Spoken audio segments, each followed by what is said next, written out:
तो इस वीडियो में हम देखेंगे कि लिस्ट का हम कुछ सम बेसिक फंक्शंस, ठीक है, हम लिस्ट का कुछ बेसिक फंक्शंस देखेंगे कि कौन कौन सा फंक्शन अपने लिस्ट में जो है वो एप्लीकेबल है और वो किस तरह से काम करता है। ठीक है, तो ऑलरेडी मैंने आपको वेक्टर में सारे फंक्शन को डिटेल में बताया है, लेकिन यहाँ पर हम लिस्ट के कंपैरिजन में आपको बता देते हैं कि क्या वेक्टर और लिस्ट में डिफरेंस आता है। ठीक है, चलो तो सबसे पहले यहाँ पर लिस्ट बना लेते हैं एक इंट, और एल लिस्ट का नाम एल दे देते हैं। ठीक है, अभी हम इसका साइज नहीं दे रहे हैं, इसमें हमको एलिमेंट्स इंसर्ट करना है। तो हम यहाँ पर लिखेंगे for int I is equals to 0, I is less than 5, I plus plus. सबसे पहला तो फंक्शन हम यहीं से समझ लेते हैं। ठीक है, पुश बैक और पुश फ्रंट। तो अगर हम एल डॉट, देखो पुश बैक तो ऑलरेडी आपको पता है किस तरह से होता है, तो अभी हम पुश फ्रंट देखेंगे। पुश फ्रंट मतलब सॉरी फ्रंट आएगा ना, पुश फ्रंट आई मतलब हम 0 से लेके एक काम करते हैं, यहाँ पर 1 से लेके 5 कर देते हैं। ठीक है, यहाँ पर 1 लिखेंगे और यहाँ पर लेस देन 6 कर देते हैं, तो 1 से लेके वो 5 हो जाएगा। ठीक है, तो ये करके देखते हैं। तो पुशबैक से क्या होता है, आपको मतलब जैसा ऑर्डर में आप इनपुट डाल रहे हो उसी ऑर्डर में आपको आउटपुट भी देखने को मिलेगा। ठीक है, हम डिफरेंस आपको दिखाएंगे। एक काम करते हैं ना, पहले यहाँ पर पुशबैक ही कर लेते हैं। ठीक है, और अपने इस लिस्ट को प्रिंट करा के देखते हैं। तो प्रिंट लिस्ट, हमने ऑलरेडी प्रिंट लिस्ट का फंक्शन बना के रखा हुआ है, इसको रन करते हैं। तो 1 से लेकर 5 तक आपका आउटपुट आएगा, देखो कुछ इस तरह से।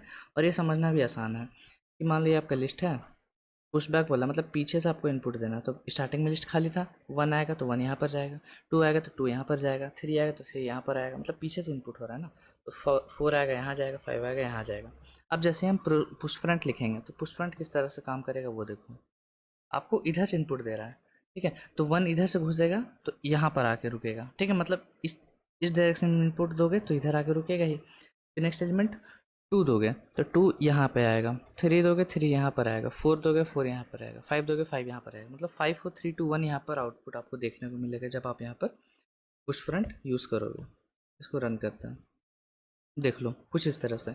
तो आपको पता होना चाहिए कि ये मतलब रिवर्स क्यों आ रहा है, सेम क्यों नहीं आ रहा, क्योंकि भाई अगर तुम आगे से एंटर करोगे तो ऑब्वियसली 1 आपका एंड में चला जाएगा।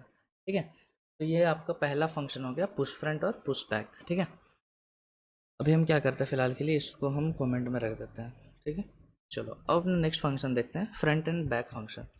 यहाँ पर लिख देते हैं फ्रंट एंड बैक फंक्शंस। ठीक है,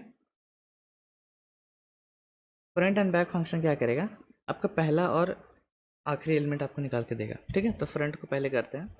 तो int F is equals to L dot front, L dot front. ठीक है, और उसी तरह से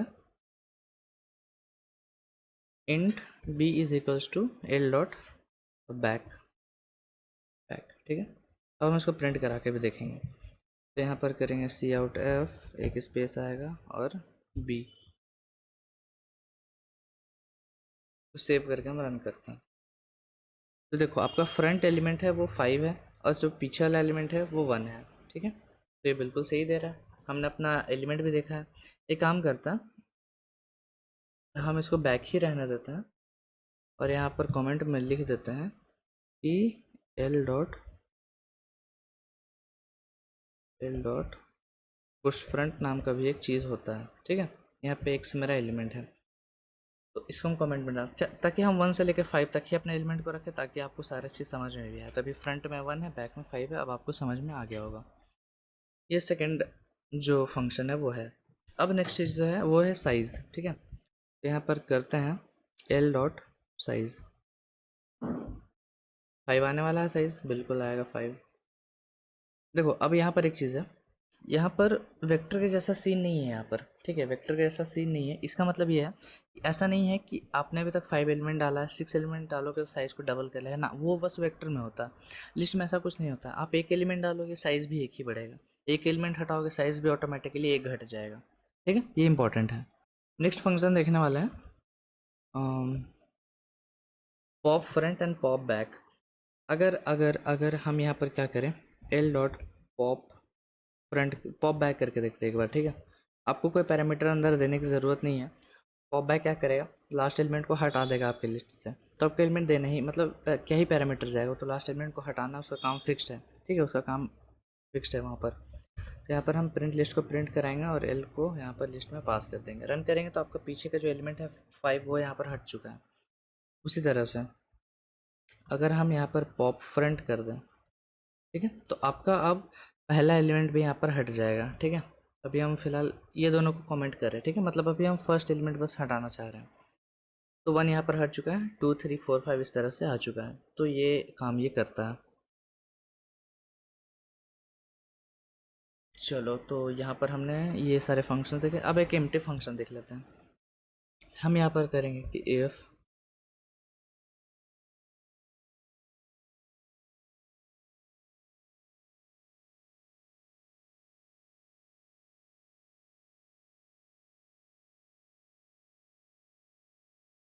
ठीक है, सेव करके हम रन करते हैं। अभी लिस्ट एम्प्टी नहीं है तो मेरे को दिखाएगा the list is not empty.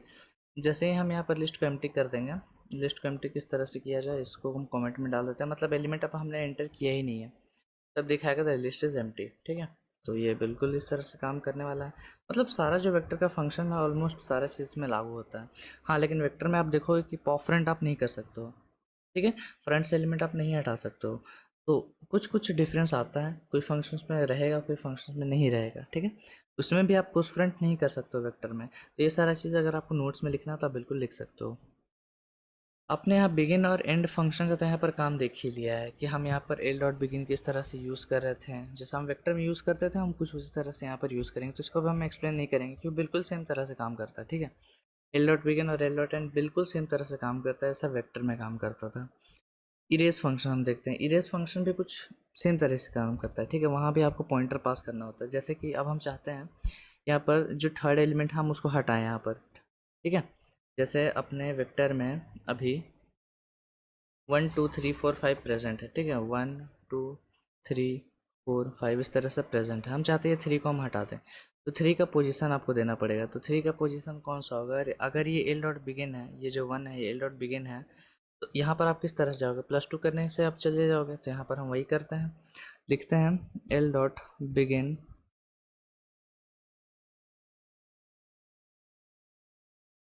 तो ये हमने लिखा, लेकिन आपको यहाँ पर देखना ये काम नहीं करेगा, आपको एरर शो करने वाला है। ठीक है, बहुत लंबा एरर शो कर दिया। अब देखो रीज़न क्या है कि मैंने आपको ऑलरेडी बताया है कि लिस्ट में आप डायरेक्ट एक्सेस नहीं कर सकते हो। तो आप जैसे ही यहाँ पर +2 लिख रहे हो तो फिर तो ये तो डायरेक्ट एक्सेस हो गया ना, कि आपको पता है कि यहाँ पर एलिमेंट है। लेकिन आप ऐसा नहीं कर सकते हो। आपको ये करने का तरीका है, देखो किस तरह से करोगे आप। आपको करने के लिए सबसे पहले क्या करना पड़ेगा? एक आइटरेटर बनाना पड़ेगा। ठीक है, आइटरेटर बनाने का तरीका मैंने आपको ऑलरेडी यहाँ पर बताया है। तो हम आइटरेटर बनाते हैं। आइटरेटर किस तरह से बनाता है? तो हम यहाँ पर करते हैं लिस्ट इंट का आइटरेटर हम बनाना चाहते हैं। तो यहाँ पर लिखेंगे आइटरेटर ITR। और आइटरेटर आप यूज़ कर रहे हो तो शायद से आपको आइटरेटर फंक्शन इंक्लूड करना पड़ सकता है, लेकिन अभी एरर नहीं दिखा रहा है तो फिलहाल के लिए हम इसको इग्नोर करते हैं। ठीक है, आइटरेटर, और इसको हम स्टार्टिंग वैल्यू देना चाहते हैं। स्टार्टिंग वैल्यू हम किससे देंगे? बिगिन से दे देंगे। ठीक है, बिगिन। हाँ ठीक है, कोई एरर नहीं से रहा, मतलब इसका मतलब ये सही है। और ये आइटरेटर क्या चीज़ है वो मैंने आपको ऑलरेडी इसी सीरीज़ के अंदर बताया, तो वीडियो एक बार जाके देख लो।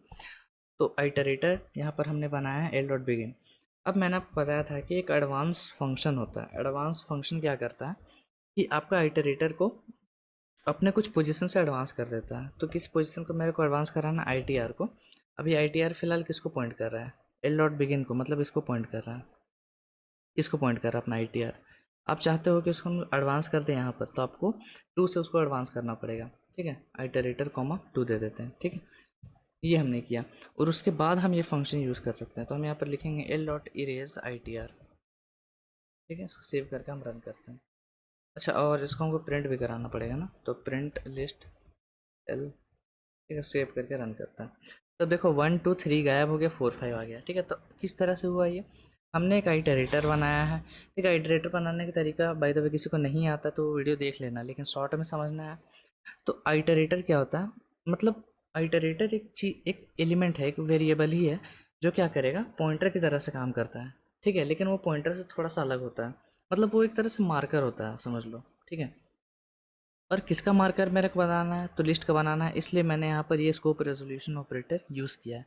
अगर मैं इसको नहीं दूंगा तो मेरे को एरर बताएगा वो। ठीक है, और अगर वेक्टर का आपको आइटरेटर बनाना है तो यहाँ पर आप वेक्टर लिखोगे ताकि आइटरेटर उसी तरह से आपका काम करे।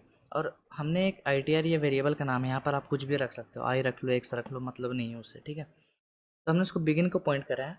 फिर हम चाहते हैं उसको हम एडवांस करें 2 से। ठीक है। मतलब पॉइंट ये है ना, देखो पॉइंट ये है कि भाई इसमें और इसमें क्या अंतर आ गया। अगर हम एल डॉट बिगिन +2 लिखा था हमने और यहाँ पर हम I T R to advance function का यूज़ किया, तो यहाँ पर डिफरेंस क्या आ गया वो देखो। सबसे पहले तो आपको ये चीज़ समझना होगा, सबसे पहले तो आपको ये चीज़ समझना होगा कि लिस्ट में आप रैंडम एक्सेस नहीं कर सकते हो। रैंडम एक्सेस मिडिल एलिमेंट को आप नहीं कर सकते हो। ठीक है, तो 3 जो है वो आपका मिडिल एलिमेंट है। ठीक है, मतलब कहीं बीच में आ रहा है, तो आप उसको रैंडमली ऐसे एक्सेस नहीं कर सकते, क्योंकि मैंने आपको बताया इंडेक्स का वहाँ पर कोई खेल नहीं है। तो एल डॉट बिगिन आप डायरेक्टली यहाँ पर +2 नहीं कर सकते हो।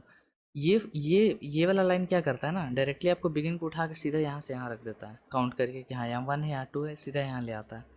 लेकिन एडवांस फंक्शन क्या करता है, वो ईच एंड एवरी एलिमेंट पे जाके वो चेक करता है। मतलब ईच एंड एवरी एलिमेंट पे वो जाएगा, तब उसको एज अ 1 गिनेगा, फिर नेक्स्ट पे जाएगा तो 2 गिनेगा, 2 पे पहुंच गया, इसका मतलब उसका काम खत्म हो गया, वहीं पर उसको रोक देना है। ठीक है, तो सीक्वेंशियल एक्सेस करवाता है एडवांस, मतलब एक बाई एक एलिमेंट को। और जैसे ही आप एल डॉट बिगिन लिखते हो, वो सीधा एक्सेस कर देता है मिडिल एलिमेंट को। ठीक है, जो कि ये पॉसिबल नहीं है लिस्ट में। ठीक है, ये पॉसिबल नहीं है लिस्ट में। ये दोनों जो चीज़ है, एल डॉट बिगिन +2 और एडवांस आई टी आर (2), ये दोनों चीज़ वेक्टर में काम करेगा। ठीक है, ये दोनों चीज़ वेक्टर में काम करेगा। लेकिन लिस्ट की जब बात करें तो ये काम नहीं करने वाला है आपका, क्योंकि यहाँ पर सीक्वेंशियल एक्सेस ओनली होता है। ठीक है, रैंडम एक्सेस नहीं होता है, यही रीज़न है। ठीक है, तो कुछ इस तरह से आप कर सकते हो। और जब आपको पता चल गया इटरेटर का यूज़ हम कैसे करते हैं, तो आप कोई रेंज को भी डिलीट कर सकते हो। मतलब यहाँ से वहाँ तक ऐसा आप डिलीट कर सकते हो। ठीक है, हम आपको दिखाते हैं किस तरह से।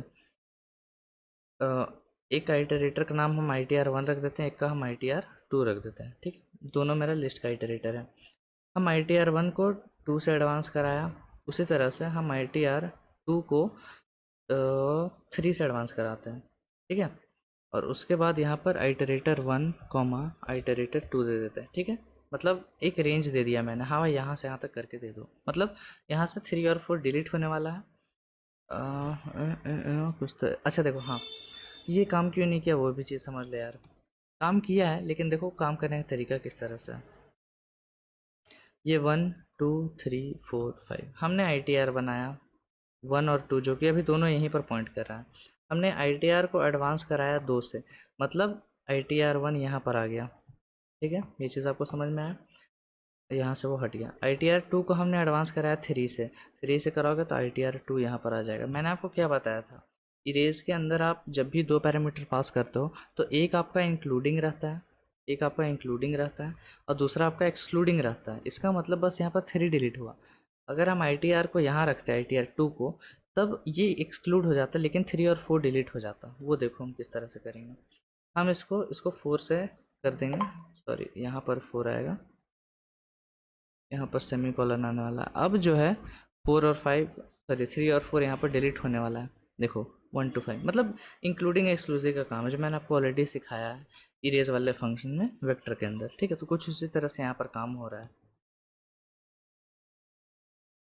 तो उसी तरह से आप इंसर्ट भी कर सकते हो। इंसर्ट में भी आपको आइटरेटर इसी तरह से यूज़ करना पड़ेगा, इसलिए मैंने आपको बताया था आइटरेटर इंपॉर्टेंट है। वेक्टर के रिस्पेक्ट में नहीं था, लेकिन हाँ लिस्ट के रिस्पेक्ट में बहुत ज़्यादा इंपॉर्टेंट है। तो हम यहाँ पर लिख देते हैं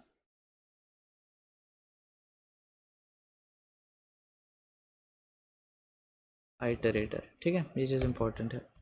इरेज के फंक्शन की तरह ही इंसर्ट फंक्शन काम करता है, लेकिन बस डिफरेंस ये है कि आपको आइटरेटर का यूज़ करना पड़ेगा। ठीक है, लेकिन वेक्टर में आपको नहीं करना पड़ता था, लेकिन यहाँ पर आपको करना पड़ेगा। नेक्स्ट फंक्शन देखते हैं, एक लिस्ट को रिवर्स करना। ठीक है, अभी लिस्ट तो ऑलरेडी मेरा बना हुआ है, तो हम क्या करेंगे, यहाँ पर सीधा एल डॉट रिवर्स फंक्शन का यूज़ कर लेंगे। ठीक है, और अपना जो लिस्ट है उसको प्रिंट करा लेंगे यहाँ पर। तो प्रिंट लिस्ट करते हैं और यहाँ पर एल दे देते हैं। ठीक है, सेव करके हम रन करते हैं। तो यहाँ पर अपना लिस्ट जो है वो रिवर्स हो चुका है। उसी तरह से अगर हम चाहते हैं कि सॉर्ट फंक्शन का यूज़ करें, तो हम यहाँ पर कैसे कर सकते हैं, एल डॉट सॉर्ट डायरेक्टली ऐसा लिख सकते हैं। ठीक है, इसके अंदर आपको मतलब बिगिन और एंड वाला पैरामीटर जो हम वेक्टर में यूज़ करते थे, यहाँ पर आपको नहीं करना, आप डायरेक्टली ऐसा कर सकते हो। ठीक है, बिल्कुल कर सकते हो। तो अभी ऑलरेडी मेरा सॉर्टेड है, लेकिन नहीं सॉर्टेड रहेगा तो वो सॉर्ट हो जाएगा। ठीक है, चलो अब हम देखते हैं next function L dot clear. L dot clear, इससे क्या होगा, मेरा लिस्ट क्लियर हो जाएगा। अगर हम लिस्ट को प्रिंट करा के देखें, प्रिंट लिस्ट एल, तो मेरा कुछ भी आउटपुट नहीं आया क्योंकि मेरा लिस्ट क्लियर हो चुका है। ठीक है, देखो यहाँ पर खाली है, ये आपका क्लियर फंक्शन है। अब हम नेक्स्ट फंक्शन देखते हैं, कुछ और फंक्शन देख लेते हैं, कोई और एक फंक्शन देखते हैं, स्वैप। ठीक है, स्वैप करते हैं। तो हम एक नया लिस्ट बनाते हैं, L2। एल तो ऑलरेडी बन चुका है ऊपर, हम यहाँ पर दूसरा लिस्ट बना रहे हैं। अच्छा, यहाँ पर तो इंट आएगा ना यार, L2। इसके अंदर हम वैल्यू देते हैं, मान लो उसके अंदर 1 से लेकर 5 है, तो यहाँ पर हम 6 7 8 9 10 दे देते हैं। ठीक है, और यहाँ पर लिखते हैं कि L डॉट स्वैप L2। ठीक है, अब हम दोनों को प्रिंट कराते हैं। पहले प्रिंट कराते हैं अपना L को और बाद में L2 को। ठीक है, रन करते हैं। L में आपका क्या था पहले 1 से लेकर 5, लेकिन अब देखो वहाँ पर क्या आ चुका है 6 7 8 9 10। और L2 में आपका क्या था 6 से लेकर 10 तक था, अब वो क्या आ चुका है 1 2 3 4 5 पे आ चुका है। ठीक है, एक बार क्या करते हैं, साइज़ को वेरिएबल रख देते हैं। ठीक है, इसको यहाँ से हटाते हैं, साइज़ मतलब अब डिफरेंट हो गया। तो ये क्या काम करेगा, बिल्कुल काम करेगा, क्योंकि मैंने आपको बताया लिस्ट में साइज़ मैटर नहीं करता है। ठीक है, वेक्टर और लिस्ट में साइज़ मैटर नहीं करता है। तो ये कुछ इंपॉर्टेंट फंक्शन थे, ऐसा नहीं कि बस यही सारे इंपॉर्टेंट फंक्शन, और भी फंक्शंस होते हैं, जैसे मर्ज होता है, स्प्लाइस होता है, इम्प्लेस होता है, ये सारा फंक्शंस होता है जो आप देख लेना। ठीक है, ये सारा, लेकिन मेन फंक्शन इतना सा आपका मेजॉरिटी ऑफ द काम आपका हो जाएगा। ठीक है, तो आई होप आपको इन 2 वीडियोस में समझ में आ चुका है कि कैसे हम यहाँ पर एक लिस्ट को बनाते हैं, उसका क्या क्या फंक्शन होता है, कौन कौन सा फंक्शन वेक्टर में काम करता है और इसमें काम नहीं करता है। मेनली जो फ्रंट वाले जितने फंक्शंस हैं वो वेक्टर पे काम नहीं करते हैं। ठीक है, वो सारे लिस्ट पे काम करेंगे लेकिन वेक्टर में काम नहीं करेंगे। और यहाँ पर एक इंपॉर्टेंट चीज़ बता देते हैं, आप यहाँ पर लिस्ट ऑफ पेयर भी बना सकते हो। जैसा हम वेक्टर ऑफ पेयर बनाते थे, मतलब वेक्टर रहता था जिसमें हर एक एलिमेंट आपका पेयर रहता था, उसी तरह आप यहाँ पर लिस्ट ऑफ पेयर बना सकते हो, लिस्ट ऑफ वेक्टर भी बना सकते हो यहाँ पर आप, मतलब लिस्ट का हर एक एलिमेंट एक वेक्टर रहेगा, लिस्ट ऑफ लिस्ट बना सकते हो। ठीक है, तो ये सारा पॉसिबल कॉम्बिनेशन आप यहाँ पर कर सकते हो। बस अंतर क्या आता है आप देख लेना कि सारा में किस तरह से आप, थोड़ा बहुत अंतर आएगा यार किस तरह से आप एक्सेस वगैरह करते हो। ठीक है, जैसे पेयर की बात करें तो आपको हमेशा डॉट फर्स्ट डॉट सेकंड पे काम करना पड़ सकता है, बाकी वेक्टर और लिस्ट तो सेम ही तरीके से काम करेगा। ठीक है, तो मतलब ये सारी चीज़ें मैं नहीं बता रहा हूँ क्योंकि फिर बहुत सारा कॉम्बिनेशन बन जाएगा ना, तो हर एक पे वीडियो तो नहीं बन सकता है, लेकिन आपको पता है, एक आइडिया मिल गया। मैंने आपको पेयर स्पेशली इसलिए बताया क्योंकि वहाँ पर आपको हमेशा जब भी आउटपुट निकालना था तो डॉट फर्स्ट और डॉट सेकंड बनाना था, या जब भी आपको इंसर्ट करना था तो पेयर बना के आपको इंसर्ट करना था, तो इसलिए मैंने वहाँ पर बता दिया। बाकी जो अगर बोला जाए कि लिस्ट ऑफ वेक्टर पे काम करके दिखा तो बहुत ज़्यादा वो आसान है। ठीक है, लिस्ट ऑफ वेक्टर पे काम करके देखो, बहुत ज़्यादा आसान है वो। लेकिन फिर भी अगर आपको डाउट आएगा तो कमेंट कर देना, मैं ज़रूर उस पर वीडियो बना दूंगा। ठीक है, बाकी रखते हैं इस वीडियो को यहीं पर। अगर आपको वीडियो पसंद आया तो लाइक कर देना, चैनल को सब्सक्राइब कर देना, अपने दोस्तों के साथ शेयर करना। हम मिलेंगे आपसे नेक्स्ट वीडियो में, तब तक के लिए keep coding and bye bye.